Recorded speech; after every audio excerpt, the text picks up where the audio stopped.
உடற்கல்வி, தையல் மற்றும் இசை ஆசிரியர் பதவிக்கு ஆசிரியர் தேர்வு வாரியத்தின் மூலம் தேர்வு செய்யப்பட்ட 45 பேருக்கு பள்ளிக்கல்வித்துறை அமைச்சர் அன்பில் மகேஷ் பணி நியமன ஆணைகள் வழங்கினார். மேலும் தமிழ்நாடு அரசு பணியாளர் தேர்வாணையம் மூலம் தேர்வு செய்யப்பட்ட 7 தட்டச்சர்களுக்கும் பணி நியமன ஆணைகள் வழங்கினார். மதுரை கலைஞர் நூற்றாண்டு நூலக கட்டடத்தில் நடைபெற்ற இந்த நிகழ்ச்சியில் பள்ளிக்கல்வித்துறை அதிகாரிகள் கலந்து கொண்டனர்.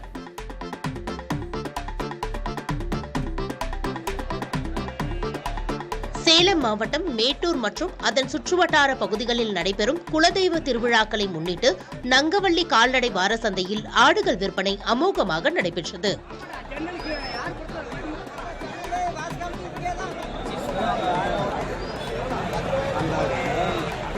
சுமார் 3 கோடி ரூபாய்க்கும் மேல் ஆடுகள் விற்பனையானதால் வியாபாரிகள் மகிழ்ச்சியடைந்தனர். திண்டுக்கல் நத்த மாட்டு சந்தையில் 5 கோடி ரூபாய்க்கும் மேல் ஆடுகள் விற்பனை செய்யப்பட்டன.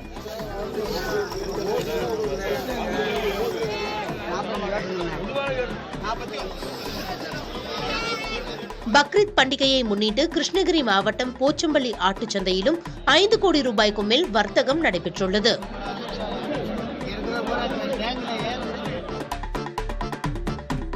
திருச்சி சத்திரம் பேருந்து நிலையத்திலிருந்து ரயில் நிலையம் செல்லக்கூடிய பாலக்கரை சாலை குண்டும் குழியுமாக காட்சியளிக்கிறது. காற்றின் வேகமும் அதிகரித்து காணப்படுவதால் செப்பனிடப்படாத சாலையில் மண் துகள்கள் புழுதியாக பறந்து அப்பகுதியே பொய்மூட்டமாக உள்ளது. இதனால் போக்குவரத்து நெரிசலில் சிக்கி ஊர்ந்து செல்லும் நிலை ஏற்பட்டுள்ளதாக வாகன ஓட்டிகள் வேதனை தெரிவிக்கின்றனர்.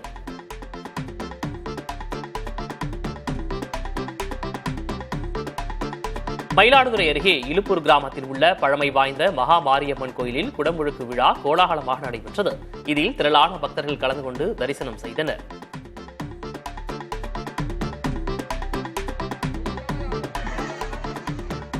ஆபரேஷன் சிந்தூர் வெற்றி தொடர்பாக சென்னை எழும்பூரில் தேசிய கொடியை ஏந்தியவாறு பேரணி நடைபெற்றது. வானவில் பண்பாட்டு மையத்தினர் நடத்திய இந்த பேரணியில் ஏராளமான மாணவர்கள் கலந்து கொண்டு தேசப்பற்று கொண்ட பாரதியார் பாடல்களை பாடினர்.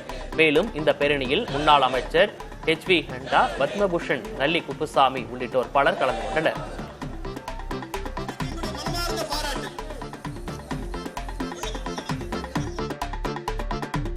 கன்னியாகுமரி பேச்சிப்பாறை அணையிலிருந்து பாசனத்திற்கு தண்ணீர் திறக்கப்பட்டது. நீர் திறப்பால் தோவாளை, அகஸ்திவரம், கல்குளம், கிள்ளியூர், திருவட்டார், விளவங்கோடு உள்ளிட்ட பகுதிகளில் 79,000 ஏக்கர் நிலங்கள் பாசன வசதி பெறும்.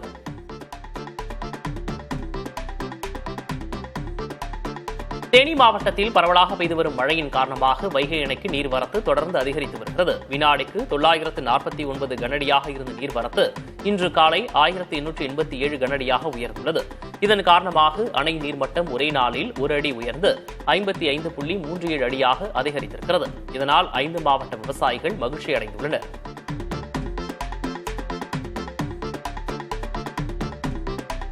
சேலம் மாவட்டம் மேட்டூர் அருகே உள்ள காடையாம்பட்டி கூட்டு குடிநீர் திட்டத்தின் ராட்சச குழாயில் உடைப்பு ஏற்பட்டுள்ளது. இதனால் சுமார் 50 அடி உயரத்திற்கு தண்ணீர் பீரிட்டு வெளியேறி பல கோடி லிட்டர் சுத்திகரிக்கப்பட்ட குடிநீர் வீணாகியது.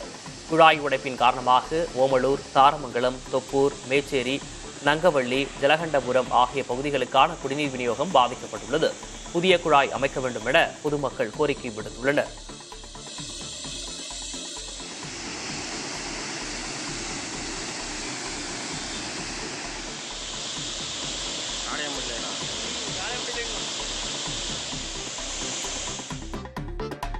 கழிவுநீர் சுத்திகரிப்பு நிலையம் அமைக்க எதிர்ப்பு தெரிவித்து சென்னை அருகே திருவேற்காட்டில் பொதுமக்கள் மற்றும் தவேகவினர் ஆர்ப்பாட்டம் செய்தனர். திருவேற்காடு கோலடி கிராமத்தில் கழிவுநீர் சுத்திகரிப்பு நிலையம் அமைக்கப்பட உள்ளது. ஏரி, தேவாலயம், பள்ளி, குடியிருப்புகள் நிறைந்த பகுதியில் கழிவுநீர் சுத்திகரிப்பு நிலையம் அமைக்கப்பட்டால் பொதுமக்கள் பாதிக்கப்படுவர் என்பதால் திட்டத்தை கைவிட ஆர்ப்பாட்டத்தில் வலியுறுத்தப்பட்டது.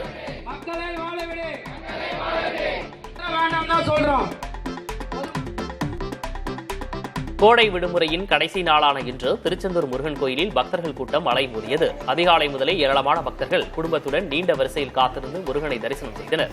கோயில் முன்புள்ள கடலில் புனித நீராடி நாளை கிணற்றில் குளித்துவிட்டு பக்தர்கள் சுவாமி தரிசனம் செய்கின்றனர்.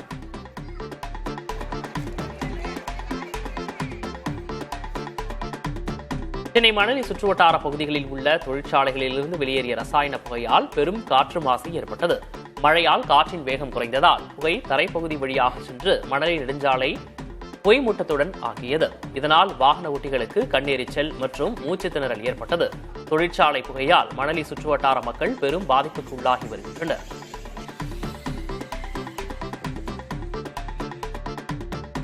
சென்னையில் மகளிர் கல்லூரி அருகே குடிபோதையில் பேருந்து கண்ணாடியை உடைத்த இளைஞரை காவல்துறையினர் கைது செய்தனர். பிராட்வே பகுதியில் சாலையில் சென்று கொண்டிருந்த மாநகர பேருந்தை வழிமறித்த 18 வயது இளைஞர் குடிபோதையில் பேருந்து கண்ணாடியை கல்வீசி உடைத்தார். உடனடியாக நடத்துனர் பேருந்தை விட்டு இறங்கவும் இளைஞர் தப்பி ஓடியுள்ளார். இதுகுறித்து நடத்துனர் அளித்த புகாரின் பேரில் முத்தையால்பேட்டை காவல்துறையினர் சிரஞ்சீவி என்ற இளைஞரை கைது செய்து சிறையில் அடைத்தனர்.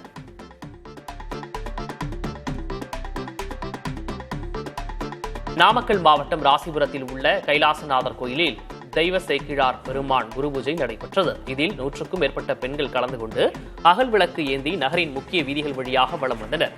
மேலும் பலர் கோலாட்டம் ஆடியவாறு கோயிலை அடைந்தனர். இதன் பின்னர் சிறப்பு பூஜைகள் வெகு சிறப்பாக நடைபெற்றது.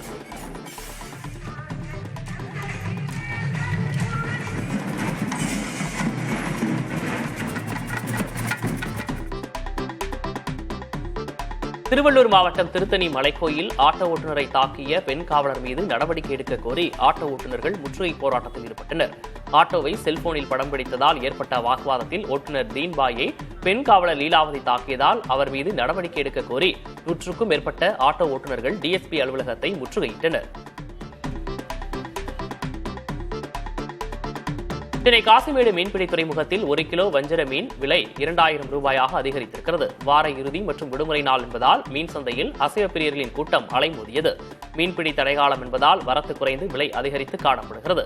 1 கிலோ வஞ்சர மீன் 2000 ரூபாய்க்கும் கொடுவா 1000 ரூபாய்க்கும் விற்பனையாகின்றன. ஷீலா, பால்சுரா மீன்கள் தலா 800 ரூபாய்க்கும், சங்கரா, பாறை மீன்கள் தலா 600 ரூபாய்க்கும் விற்பனையாகின. இறால் 550 ரூபாய்க்கும், நண்டு 450 ரூபாய்க்கும், கடமா 300 ரூபாய்க்கும் விற்பனையாகின.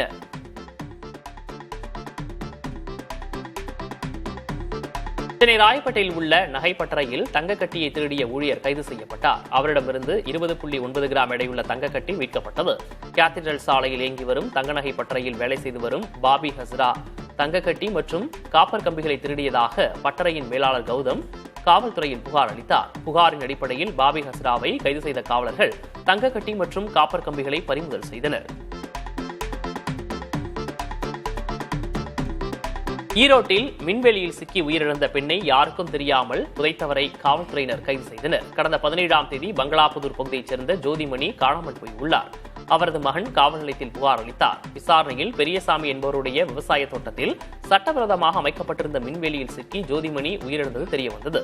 மேலும் காவல்துறைக்கு பயந்து தனது தோட்டத்திலேயே ஜோதிமணி உடலை புதைத்ததையும் பெரியசாமி ஒப்புக்கொண்ட நிலையில் அவர் கைது செய்யப்பட்டார்.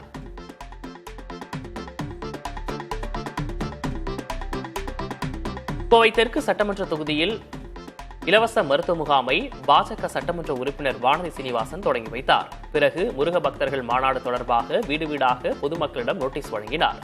பின்னர் செய்தியாளர்களிடம் பேசிய அவர், கமல்ஹாசன் மக்களின் ஆதரவை நேரடியாக பெற்று வெற்றி பெற முடியாமல் திமுகவின் பின்னால் ஒளிந்து கொண்டு மாநிலங்களவை எம்பி சீட் பெற்றிருப்பதாக விமர்சித்துள்ளார்.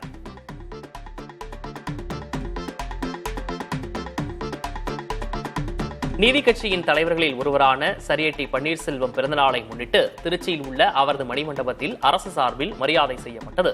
திருச்சி மத்திய பேருந்து நிலையம் அருகே உள்ள சரியேட்டி பன்னீர்செல்வத்தின் முழு உருவச் சிலைக்கு அம்மாவட்ட ஆட்சியர் பிரதீப்குமார், மாநகராட்சி ஆணையர் சரவணன் உள்ளிட்டோர் மாலை அணிவித்து மரியாதை செலுத்தினர்.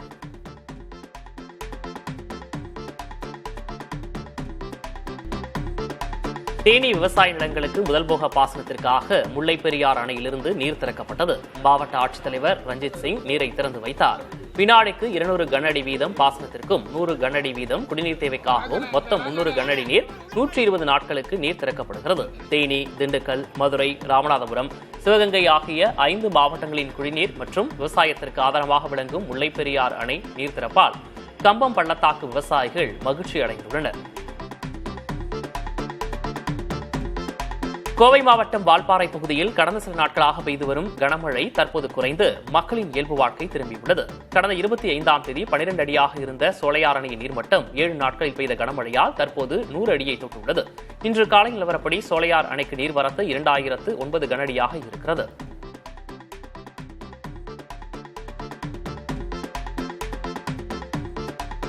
தென்மேற்கு பருவமழையால் கர்நாடகா மாநிலம் கபினி அணையிலிருந்து வினாடிக்கு 8000 கனஅடி உபரி நீர் திறக்கப்பட்டுள்ளது. இந்த உபரி நீர் நாளை காலை மேட்டூர் அணையை வந்தடையும் என நீர்வளத்துறை அதிகாரிகள் தெரிவித்துள்ளனர். தற்போது அணைக்கு வரும் நீரின் அளவு திறப்பை விட அதிகமாக இருப்பதால் மேட்டூர் அணையின் நீர்மட்டம் படிப்படியாக உயர்ந்து வருகிறது.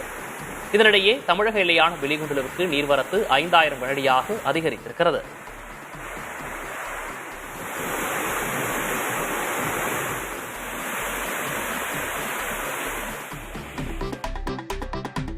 கன்னியாகுமரி மாவட்டம் மேற்கு கடற்கரை பகுதியில் மீன் இனப்பெருக்க காலத்தை கருத்தில் கொண்டு இன்று முதல் 2 மாதம் மீன்பிடி தடைகாலம் அமலுக்கு வந்துள்ளது.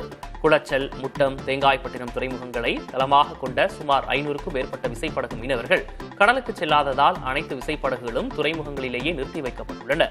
இந்த தடைகாலம் ஜூலை 31ஆம் தேதி வரை நீடிக்கும் என அறிவிக்கப்பட்டுள்ளது.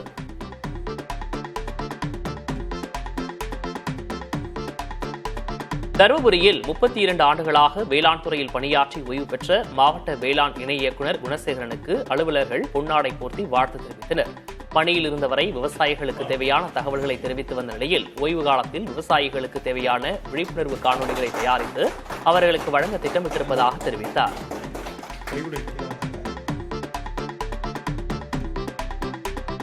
எனக்கு முதல் பணியே துறையோட பணி தான். நம்ம முதல்ல காலையில் 6 மணிலே என்னோடய வேலையை ஆரம்பிச்சிடுவேன். இல்லை வாட்ஸ்அப்பில் எடுத்து பார்க்குறது, இன்றைக்கி என்ன தபால், இன்றைக்கி என்ன செய்திகள் வந்திருக்குது, நம்ம என்ன செய்யணும்னு எல்லாருக்கும் செய்திகள் அனுப்புவோம். அப்புறம் இரவு வரைக்கும் தொடர்ந்து நம்ம பணியாற்றுவோம். இது ஒன்றும் எனக்கு நேரங்காலம்லாம் கிடையாது, சனி ஞாயிறுலாம் ஒன்றும் கிடையாது. எல்லா நாளும் நம்ம வேலை செய்கிறது தான். எனக்கு ஒரு கிடைச்ச ஒரு வாய்ப்பாக தான் நான் நினைக்கிறேன். இது நம்ம வேலை செய்கிறதுக்கு கிடைச்ச ஒரு அருமையான வாய்ப்புன்னு தான் நான் நினைக்கிறேன். ஏன்னா ஒரு விவசாயிக்கிட்ட நம்ம பேசுகிறதுக்கு என்ன, அவங்க நமக்கு சோறு கொடுக்குறாங்க, 3 வேளை நமக்கு சோறு கொடுக்குறாங்க. அதுக்கு நம்ம ஏதாவது ஒன்று திருப்பி செஞ்சாகணும் இல்லை. இ-பாஸ் நடைமுறை காரணமாக கொடைக்கானலில் இந்த ஆண்டு கோடைகால சுற்றுலா பயணிகள் எண்ணிக்கை கடந்த ஆண்டுகளை ஒப்பிடும்போது 3 1 பங்காக குறைந்துள்ளது. கடந்த ஆண்டுகளில் மே மாதம் முழுவதும் சுமார் 1 லட்சம் வாகனங்கள் வந்த நிலையில் இந்த ஆண்டு வெறும் 30,000 வாகனங்களே நுழைந்துள்ளதாக சுங்கச்சாவடி தரவுகள் தெரிவிக்கின்றன. இதனால் ஏப்ரல், மே மாத கோடைகால பருவத்தை நம்பியிருந்த சுற்றுலா சார்ந்த வணிகர்கள் பெரும் ஏமாற்றம் அடைந்துள்ளனர்.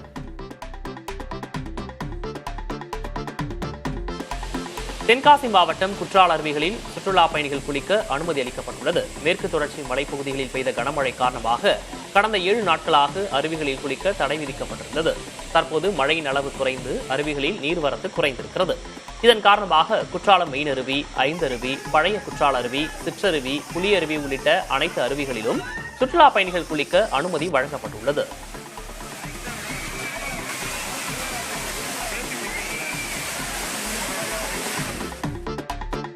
மதுரை மாவட்டம் மேலூர் அருகே உள்ள சருகுவளைப்பட்டி கிராமத்தில் மீன்பிடி திருவிழா பாரம்பரிய முறைப்படி விமர்சையாக நடைபெற்றது.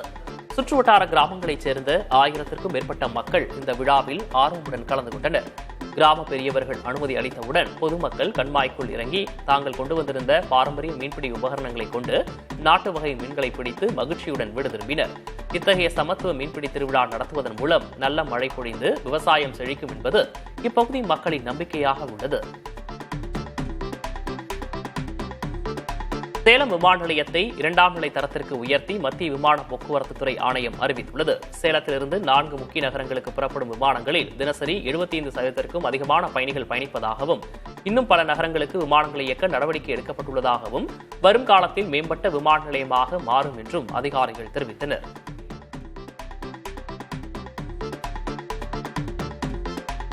திண்டுக்கல் மாவட்டம் ஒட்டன்சத்திரம் காய்கறி மார்க்கெட்டில் வரத்து குறைவு காரணமாக கோவைக்காய் விலை உயர்ந்துள்ளது. கடந்த வாரம் 12 ரூபாய்க்கு விற்பனை செய்யப்பட்ட கோவைக்காய் தற்போது 16 ரூபாயாக உயர்ந்துள்ளது. இதனிடையே வரத்து அதிகரிப்பால் சுரைக்காய் விலை கிலோ 5 ரூபாய்க்கு விற்பனை செய்யப்படுகிறது.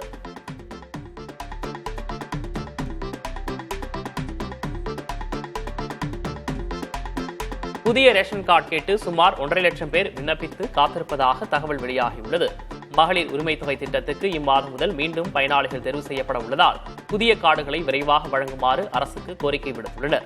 கடந்த 2023ஆம் ஆண்டு செப்டம்பர் முதல் 1,15 லட்சம் பேருக்கு 1000 ரூபாய் மகளிர் உதவித்தொகை வழங்கப்படுவது குறிப்பிடத்தக்கது. தேனி எருமேலி இடையே ரயில் பாதை திட்டம் குறித்து ஆய்வு நடத்த டெண்டர் அறிவிக்கப்பட்டுள்ளது. திண்டுக்கல்லில் இருந்து தேனி வழியாக சபரிமலைக்கு ரயில் பாதை அமைக்க பல ஆண்டுகளாக கோரிக்கை உள்ளது.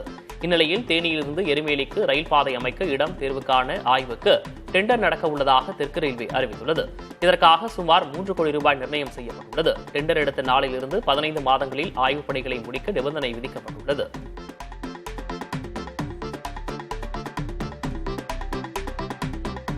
திருச்சி மாவட்டம் மாங்கரப்பேட்டையில் அமைந்துள்ள சுமார் 400 ஆண்டுகள் பழமையான மாங்கா நாச்சியம்மன் கோயில் குடமுழுக்கு விழா கோலாகலமாக தொடங்கியது. விழாவை முன்னிட்டு முசிறி காவிரி ஆற்றிலிருந்து ஒட்டகங்கள், குதிரைகள், யானைகள் புடைசூழ பால்குடம், தீர்த்தகுடம் ஊர்வலமாக எடுத்துச் சென்றனர்.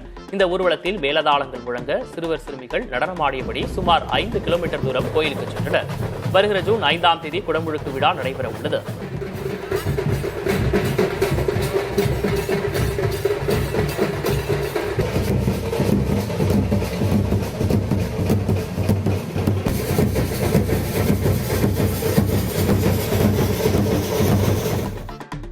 சென்னை கோயம்பேட்டிலிருந்து புதுச்சேரிக்கு சென்ற பேருந்தில் 1/2 கிலோ எடை கொண்ட பொருளை ஏற்றிச் செல்ல கூடுதல் பணம் கேட்ட நடத்துனரோடு பயணி வாக்குவாதத்தில் ஈடுபட்ட காணொலி வெளியாகியுள்ளது. உடனடியாக ஜிபேயில் 500 ரூபாய் அனுப்ப கோரியும் இல்லை என்றால் பொருளை கீழே போட்டுவிடுவேன் என மிரட்டியதால் பணத்தை அனுப்பிவிட்டு பேருந்து புதுச்சேரி வந்ததும் பொருளின் உரிமையாளர் ஓட்டுநருடன் வாக்குவாதத்தில் ஈடுபட்டுள்ளார்.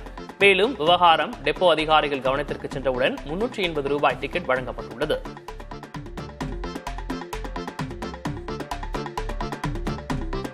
நீலகிரி மாவட்டம் குன்னூர், மேட்டுப்பாளையம் தேசிய நெடுஞ்சாலை மற்றும் மஞ்சூர், கெத்தை சாலைகளில் இரவு நேரங்களில் யானைகள் நடமாட்டம் அதிகரித்திருக்கிறது. மேட்டுப்பாளையம், சத்தியமங்கலம் வனப்பகுதிகளில் இருந்து உணவு மற்றும் தண்ணீர் தேடி இடம்பெயர்ந்த காட்டு யானைகள் இந்த சாலைகளில் முகாமிட்டுள்ளன. இதனால் வாகன ஓட்டிகள் கவனமுடன் வாகனங்களை இயக்க வேண்டும் என வனத்துறையினர் அறிவுறுத்தியுள்ளனர். மேலும் யானைகளை வீடியோ எடுக்கவோ அல்லது புகைப்படம் எடுக்கவோ கூடாது எனவும் எச்சரிக்கை விடுத்துள்ளனர்.